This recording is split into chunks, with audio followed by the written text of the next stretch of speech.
오늘 이 예배가 상록수 신앙, 한결같은 신앙, 그래서 우리가 이런 마음으로 주님 앞에 예배드리게 하신 것 하나님 앞에 영광 올려드립니다. 오늘 같이 예배를 드리지만 여기 예배를 통하여 이 모니터를 관통하는 은혜를 주시옵소서.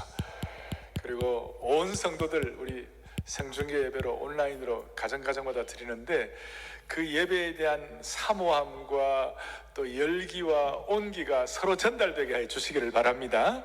그래서 오늘은 더 갑절의 은혜를 주시면 좋겠어요. 모니터를 드릴 때 더 갑절의 은혜를 주시옵소서. 그리고 저도 오늘 평소에 비해서 더 이렇게 주님을 사모하는 마음으로 말씀을 여러분들과 나누기를 원하는데 갑절해 주시고 또 이런 기회를 통하여 온 교우들 또 한국 교회가 우리 온 성도들이 영적으로 결속되게 하여 주시옵소서. 그리고 그래서 제가 온라인 생중계 예배가 모니터를 관통하는 애, 갑절의 애, 온 교우들이 더욱 결속되는 애가 있기를 바랍니다. 그렇게 하고 오늘 이 스가랴 강해는 쉽지가 않아요. 내용들이 쉽지가 않지만 저는 사모하는 거예요. 어떤 사모하는 게 있는가 하면 성령께서 오셔서 여러분들 각자에게 이 말씀을 깨달을 수 있도록 영감을 주시고 또 말씀을 바로 이렇게 바로 깨달을 수 있도록 조명을 주시고 또 영적인 다 막힌 것들이 다 이렇게 리빌드, 계시로 다 드러나 볼 수 있도록 은혜를 주시기를 바랍니다. 자, 오늘은 여섯 번째 스가랴 환상 제3환상 두 번째 우리를 눈동자같이 지켜주신 하나님에 대해서 말씀을 하겠습니다. 온라인으로 들어오시는 모든 분들은 가정마다 이 설교 노트를 다 만들어 드렸으니까 제가 평소에는 안 드리지만 온라인 생중계로 할 때는 이 노트를 만듭니다. 노트를 보시면서 차근차근하고 보통은 이제 제가 괄호를 하면 괄호 안에 빈자리로 놓아뒀는데 오늘은 제가 목자의 심정으로 괄호 안에 넣어놓았어요. 이렇게 알 사람은 알도다. 예? 자, 이 내용들을 우리가 차근차근 어느 말씀이 여러분들을 탁 이렇게 말씀으로 깨닫게 하실지 기대하면서 차근차근 정리하도록 하겠습니다. 오늘 본문은 지난주의 본문과 연결된 것으로 계속해서 스가랴 제3환상의 두 번째 부분인데 지난주는 우리가 이 측량주를 가지고 측량을 하는데 폐허가 된 곳, 성벽이 다 무너진 곳, 측량할 것이 없는데도 불구하고 우리가 아마 예수 그리스도라고 구약에 나타난 예수님이라고 생각하고 그분이 측량을 하는 것인데 그 이유는 뭐냐? 성곽 없는 성읍, 그러니까 다가올 새로운 미래, 새로운 예루살렘, 새로운 하나님 나라의 The City of God, 이 신국은 우리가 세상 사람들이 그냥 측량할 정도가 아니라 이거는 무한대라. 그래서 그렇게 될 때 특별히 그 내용 중에 핵심은 뭐냐면 비록 눈에 보이는 성곽은 없다 할지라도 하나님이 불성곽 되어주시는 줄로 믿습니다. 그렇게 해서 하나님의 불성곽으로 이렇게 해주시기 때문에 하나님의 불성곽 되어주시는 그것이 눈에 보이는 가시적 성곽보다도 눈에 보이지 않는 고도의 보호장치가 되는 줄로 확신합니다. 이제 그런 내용을 가지고 오늘 계속 이어서 말씀을 하는 것입니다. 자, 오늘 8절을 이렇게 나와 있어요. 8절을 또박또박 같이 보는데 8절에 뭐라고 하냐면 너희를 범하는 자는 그의 눈동자를 범하는 것이라. 어떻게 보면 오늘 요절 같이 우리가 마음을 집중하겠는데요. 너희를 범하는 자는 그의 눈동자, 앞에 보면 그의 이것은 만군의 여호와 하나님, 너희를 범하는 자는 만군의 하나님 여호와의 눈동자를 범하는 것이라. 여기에 대해서 세 번역은 이렇게 나와 있어요. 같이 보겠습니다. 너희에게 손대는 자는 곧 주님의 눈동자를 건드리는 것이다. 너희를 손대는 자는 곧 주님의 눈동자를 건드리는 것이다. 여기에 범한다는 말은 히브리어로 나가인데 공격하고 해치고 때리는 것, 그것은 바로 주님의 눈동자를 범하는 것이다. 여러분, 눈동자가 뭡니까? 눈동자는 신체에서 가장 연약하고 민감하고 부드럽고 중요한 것이에요. 그래서 하나님은 사람의 눈이 연약하기 때문에 이 눈의 눈꺼풀과 눈썹과 속눈썹과 각막으로 보호하시는 것이에요. 그래서 만약 누가 눈동자를 다쳤다 그랬을 때 이것은 굉장히 심각한 것이에요. 아주 심각한 것이에요. 여기에 놀라운 하나님의 사랑의 신비가 담겨 있는 것이에요. 그러니까 하나님의 백성은 하나님의 눈동자라는 것이에요. 자, 하나님의 백성이 하나님이 뭐라고요? 눈동자다. 눈동자다. 그렇기 때문에 하나님의 백성을 범하는 것은 하나님 당신의 눈동자를 때리고 공격하는 것과 같다, 그 말이에요. 여러분, 여기에 눈동자의 눈에는 작은 먼지 알갱이만 들어가도 눈물이 펑펑 나오는 것입니다. 그만큼 하나님은 우리를 예민하고 소중하게 여기는 것입니다. 이것은 정말 신비한 것이에요. 우리가 뭔데?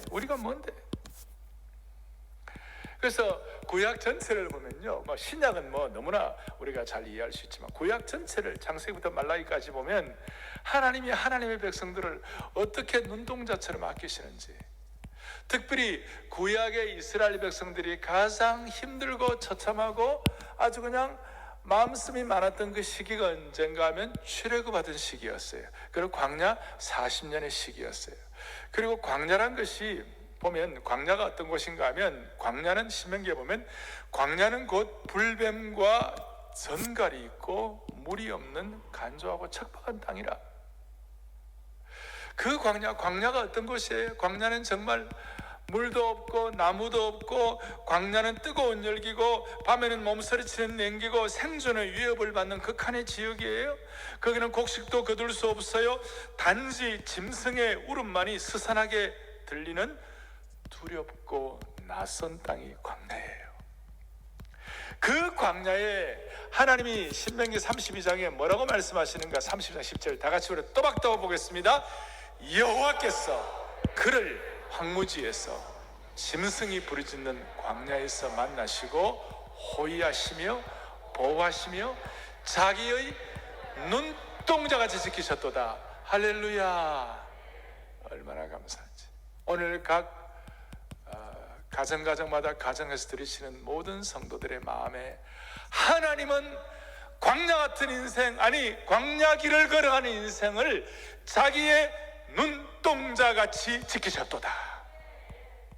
이것이 그냥 이게 아주 그냥 절절하게 느껴져야 돼요. 절절하게. 오늘날 이것은 우리에게 꼭 같아요. 광야 같은 인생길을 지나는 모든 하나님의 백성들에게 주시는 동일한 말씀입니다.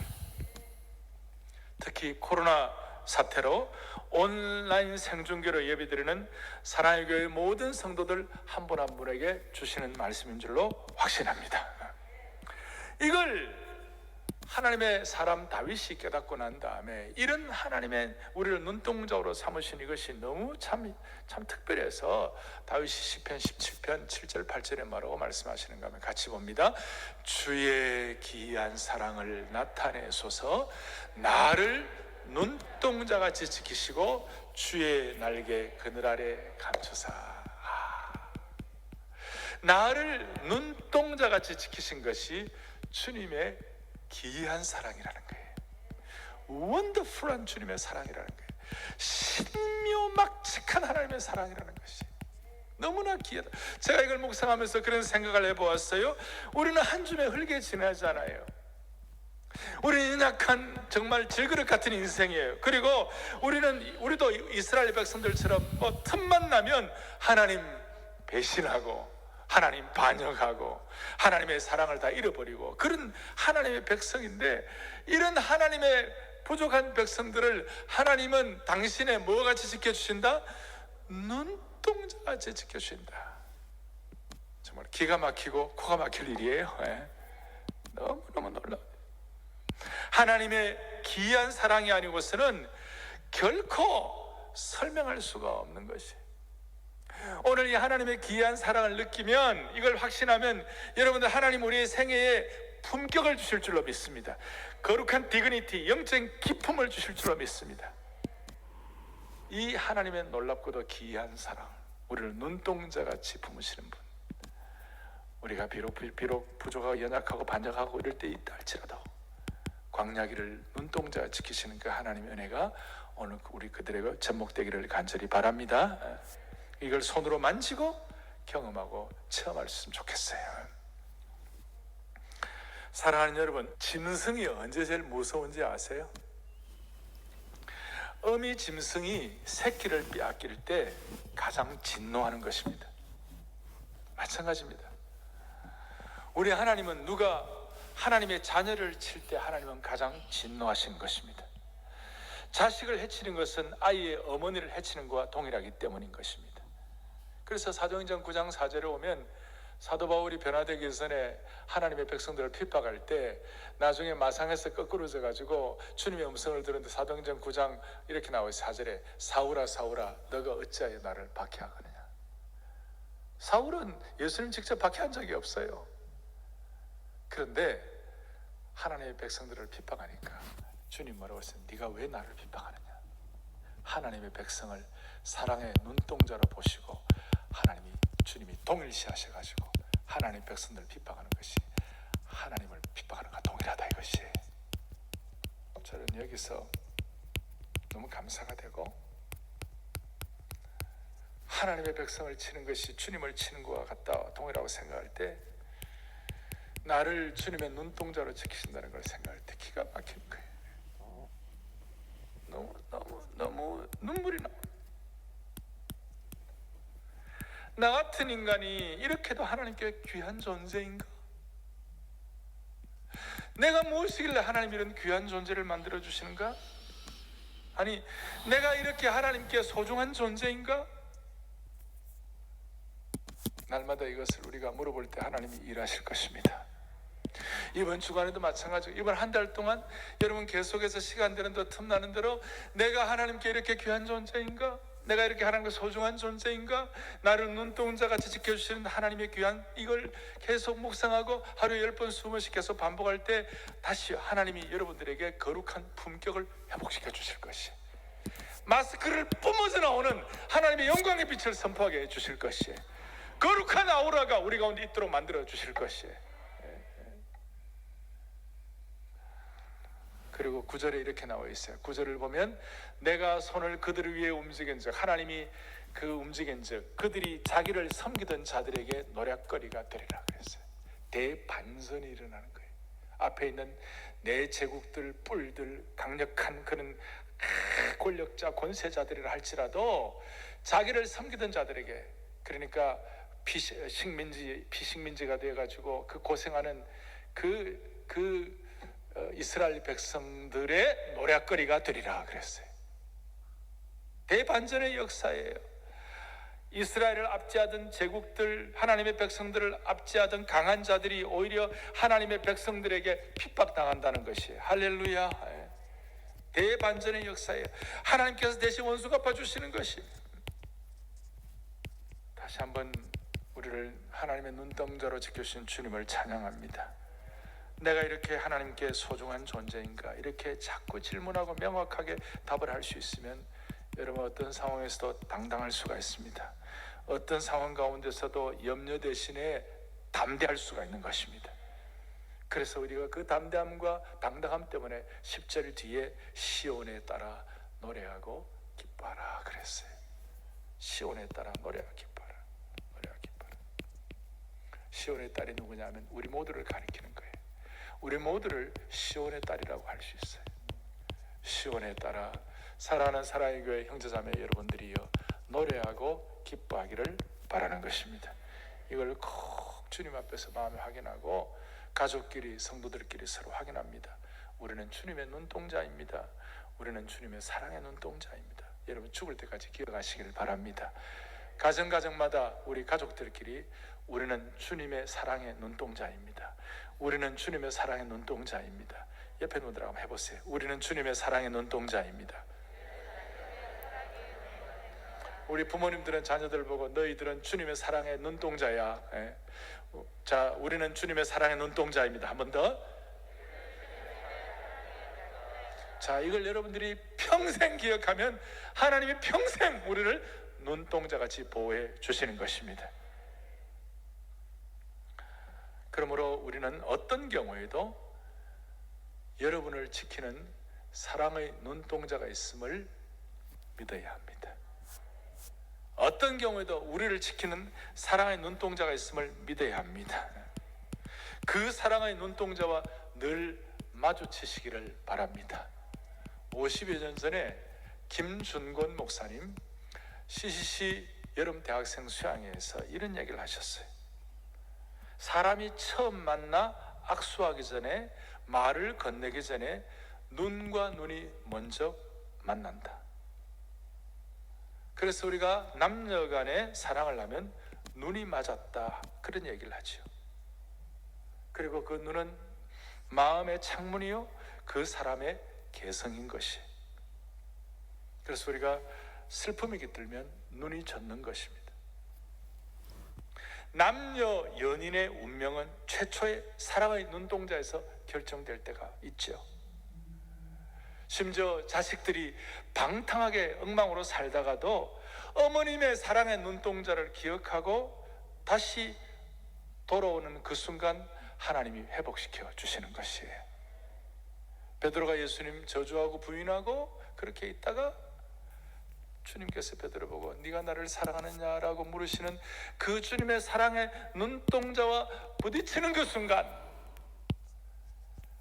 베드로의 모든 비겁함과 베드로의 모든 연약함이 다 사라지고 어떤 경우에도 백절불굴의 사명의 사람으로 변화되게 된 것입니다.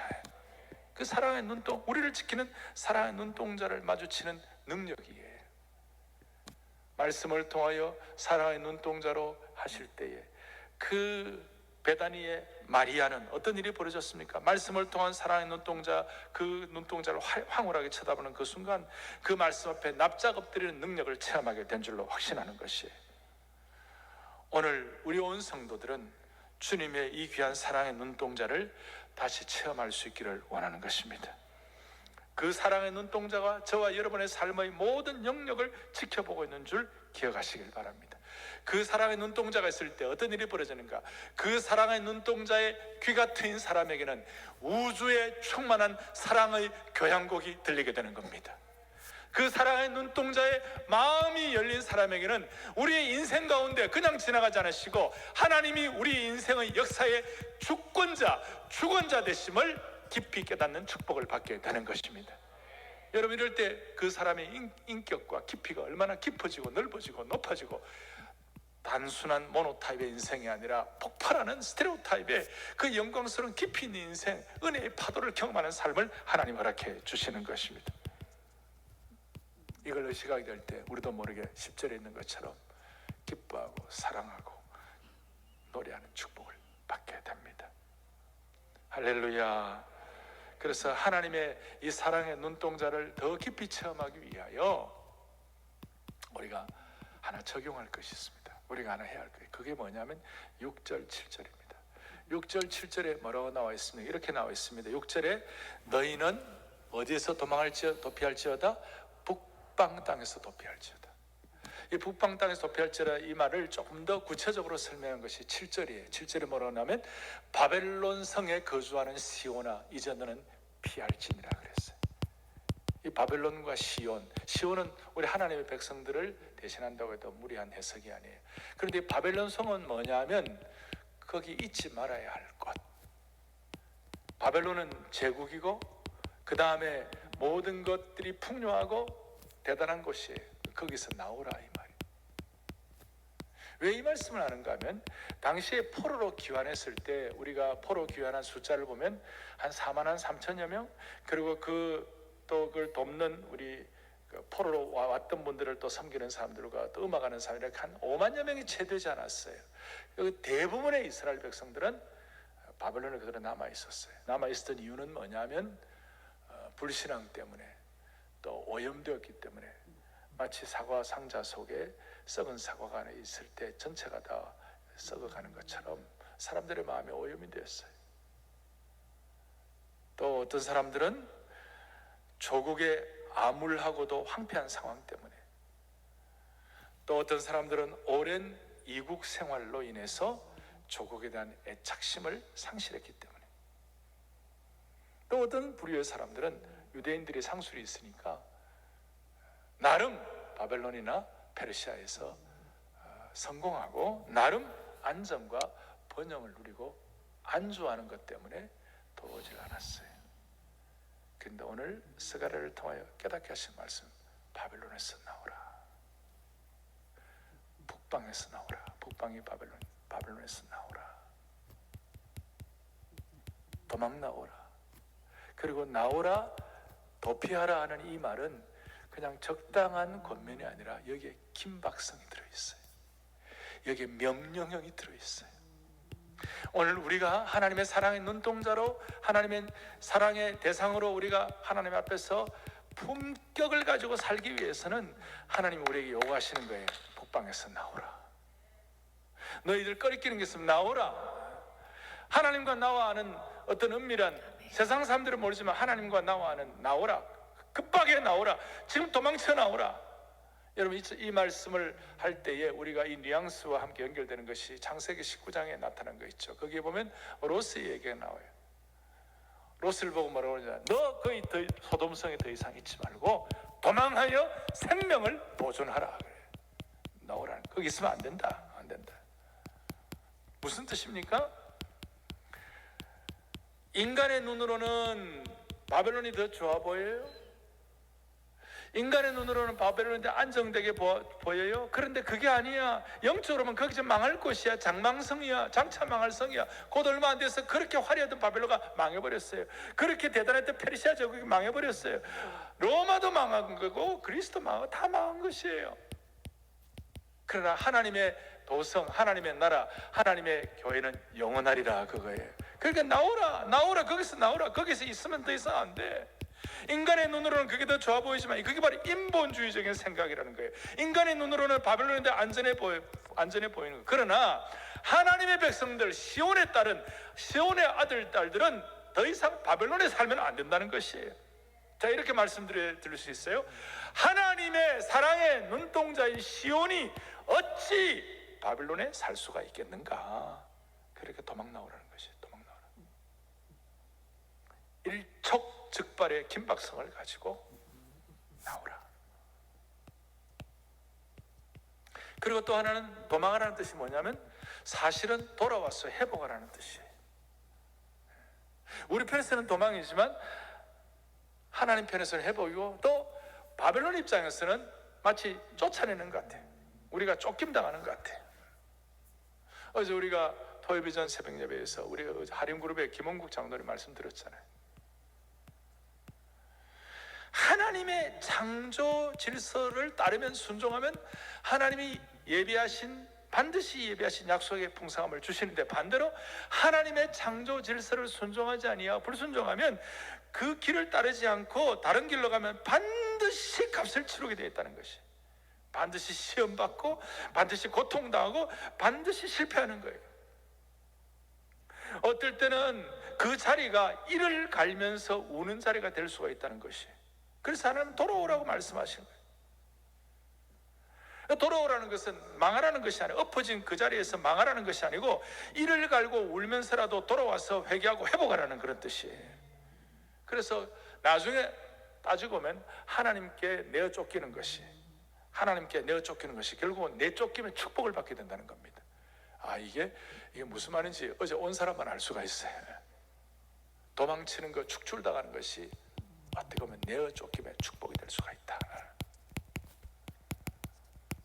여러분과 저만이 아는, 하나님과 나만이 아는 바벨론의 속박, 또 나도 모르게 이제는 죄가 자꾸 이렇게 익숙해져가지고 완고하게 된 내 마음의 심정, 그런 것들, 무뎌진 것들로부터 튀어나오라. 어떤 기혼자가 혼외의 누군가에게 눈길을 줄 때 이 정도는 괜찮지라고 여기다가 조금 더 깊어지면 결국 누군가가 그래도 되나? 라고 말하면 문제없어, 아직까지 별일이 없어 말하는 단계로 넘어가고, 결국은 불륜의 관계로 들었을 때 곁의 사람이 그래서는 안 된다라고 말리지만 나만 그런 게 아니잖아, 안 하는 사람들은 어디 있어. 그러니까 불쾌하게 여기게 되고, 이렇게 될 때 심령이 죄로 굳어지는 거예요. 바벨론에서부터 나오라. 예를 들어 제가 설명했지만 하나님이 말씀하신 건 나오라, 나오라. 나오게 되면 하나님의 사랑의 눈동자를 더 깊이 경험하고 기뻐하고 춤출 수가 있는 것입니다. 이제 제가 최종 정리를 하겠어요. 10절부터 13절까지를 보면 우리 하나님 불멸의 기쁨을 주시고 우리로 하여금 환호하게 하신 하나님이에요. 사랑의 눈동자로 지켜주신 그 은혜가 너무 감사해서 북방으로부터 나올 때 그 영적인 깊이가 너무 좋아서 기뻐하고 찬양하게 만드신 거예요. 사랑의 눈동자로 지키시는 하나님의 백성들이 왜 기뻐할 수 있는가? 첫째, 10절에 보니까 하반절에 이는 내가 와서 너 가운데 머물 것임이니라. 스가랴 이런 말씀이 있는 것이 얼마나 귀한지 몰라요? 왜? 하나님의 임재 때문에 우리가 기뻐하는 거예요. 하나님 임재 때문에. 제가 늘 말씀드리죠, 예수 믿고 구원받은 백성에게 가장 큰 영광은 하나님이 우리와 함께 하시는 것이에요.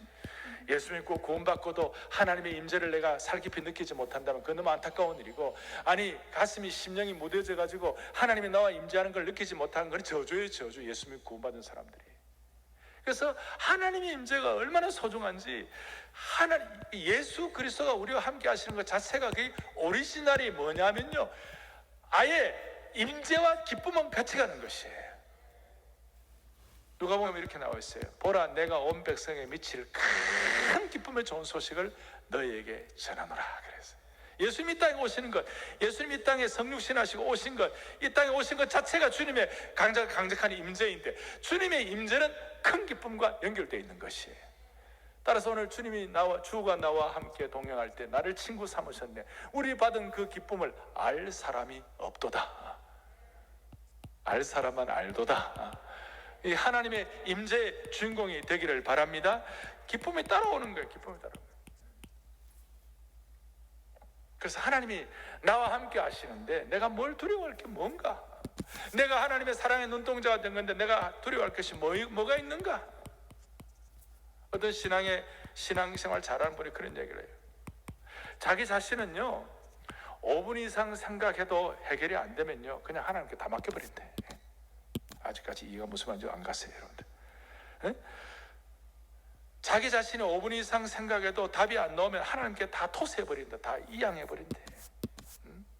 내 능력으로 안 되는 것 하나님께 다 맡길 수 있다면 우리가 뭐가 두렵겠어요? 아멘 아닙니까?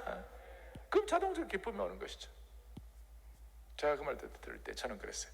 5분 이상이 아니고 처음부터 하면 안 되나? 처음부터 하면 안 되나? 내 능력이 붙이는 것 갖고 너무 고민하지 말고 나와 함께 임재하신 주님께 토스해버리세요. 토스해버리세요. 다 이양하세요. 두 번째는 11절에 그날에 많은 나라가 여호와께 속하여 내 백성이 뭐에 될 것이요. 내 백성. 뭡니까? 온 세계 열방의 주님 앞에 돌아온다는 것이.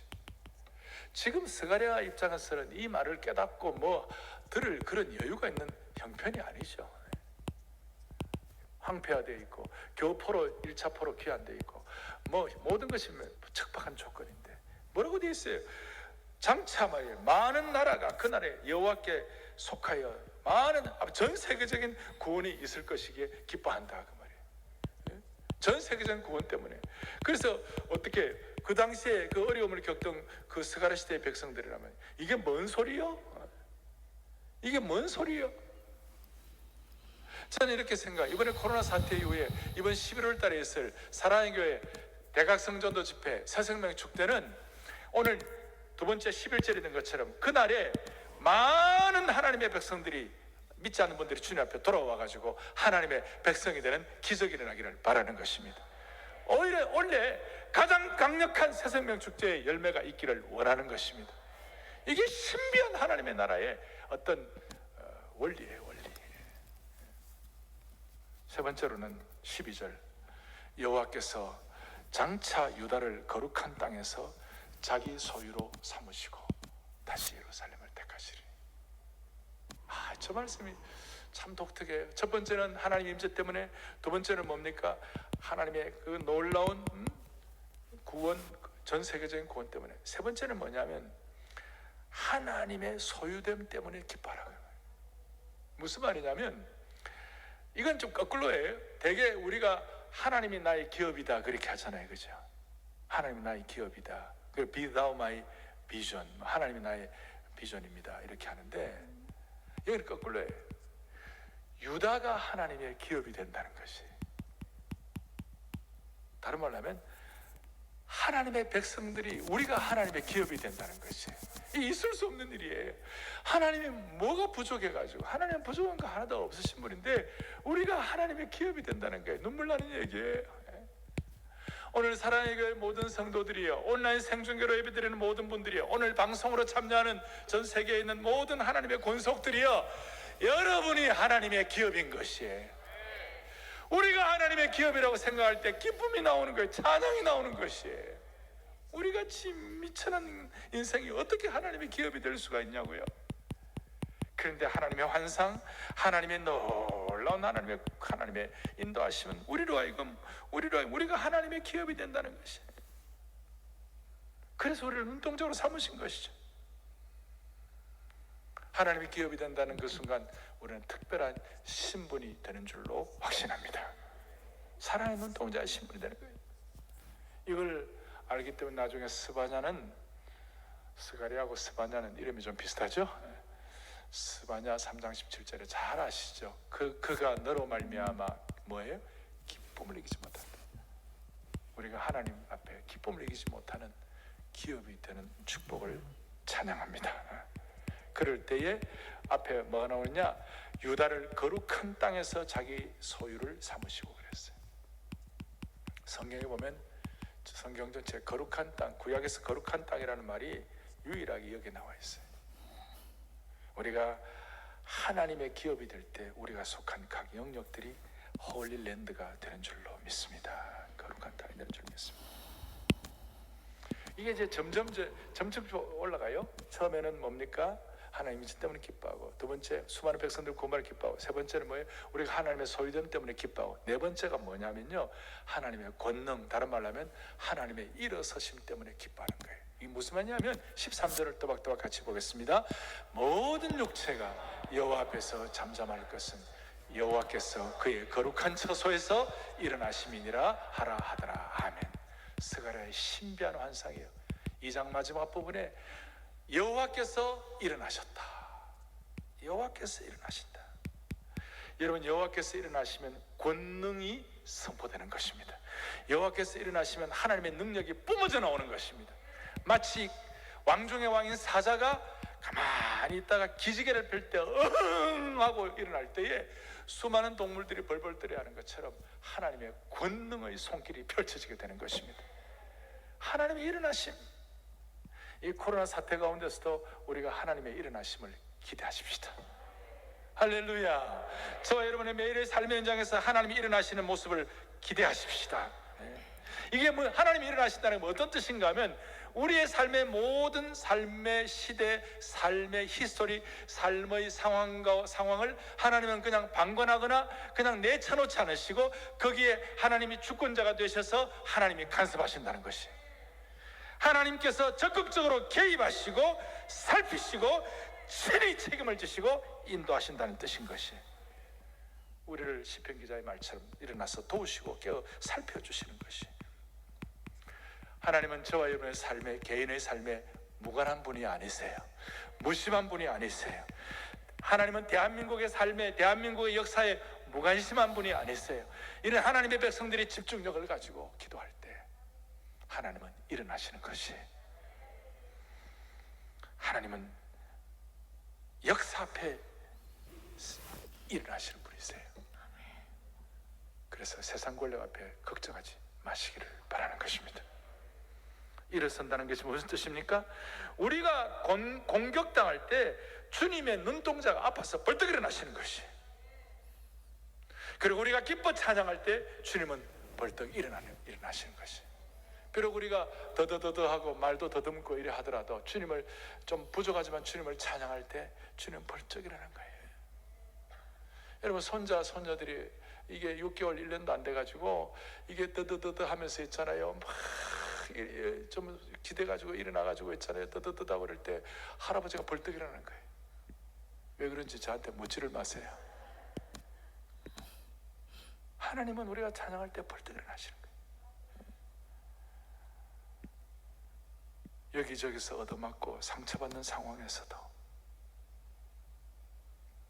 하나님을 기뻐 찬양할 때 하나님은 벌떡 일어나시는 역사를 주관하시는 능력의 하나님이십니다. 그래서 오늘 주일도 우리의 찬양과 예배를 통하여 하나님이 벌떡 일어나시고 하나님의 능력을 베푸시는 주일이 될 수 있기를 간절히 바랍니다.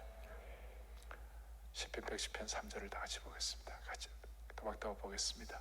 주의 권능의 날에 주의 백성이 거룩한 옷을 입고 즐거이 일어나시는 새벽 이슬 같은 주의 청년들이 주께 나옵니다.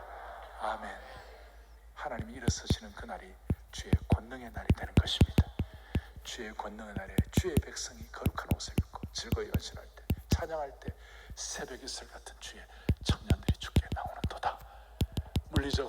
물리적으로 젊은 청년들도 나오지만 영적으로 이런 말씀을 깨닫고 주님 앞에 나오는 그런 하나님의 백성들 때문에 하나님이 일하시는 것인 줄로 믿습니다. 오늘 말씀을 정리하겠습니다. 우리의 삶의 자리가 하나님의 거룩한 눈동자임을 확인하는 자리가 되게 하시고 바벨론과 북방에서 나오게 하시고 주님의 임재와 하나님의 새 백성 되는 것과 하나님의 소유됨과 하나님의 일어나심을 참으로 기뻐하는 자리가 될 때 모든 것이 정상으로 돌아갑니다. 가정이 정상이 되는 것이고 우리의 공부하는 학원가가 정상화되고 되게 하시고 직장이 정상화되게 하시고 정치가 정상화되도록 만들어주시는 거예요. 그래서 아브라함 카이퍼는 그의 삶의 모든 영역에서 정상이 될 때 아브라함 카이퍼를 많은 사람들이 그를 가리켜 평범한 사람들을 위한 종지기가 되었다. The bell ringer for the common people. 평범한 사람들, 무슨 말이냐? 내가 속한 곳에 문제가 보이고 거기 오염되고 그러면 경고의 종소리를 바라게 되고 혹은 진리가 회복되어 거룩한 소서가 되어 그렇게 할 때는 축하의 종소리, 기쁨의 종소리가 되겠처럼 우리는 앞으로 사랑의 교회 모든 성도들과 이 말씀을 듣는 한국교회 모든 성도들은 이 시대를 향한 사명의 종지기가 되기를 원하는 것입니다. 사랑의 눈동자가 되면 시대를 향한 사명의 종지기가 될 수가 있는 것입니다. 할렐루야. 두 손을 펼치고 모든 시선을 주님께 올려드리고 찬양하고 기도하겠습니다. 모든 시선을 주님께 드리고 살아계신 하나님을 느낄 때 내 삶은 주의 역사가 하나님이 일하기 시작한 모든 시선을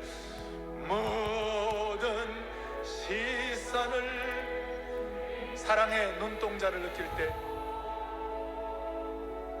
사랑의 눈동자를 느낄 때 내 삶은 주의 역사가 되고 하나님이 일하기 시작. 다시 한번 모든 시선을 주님께 사랑의 눈동자를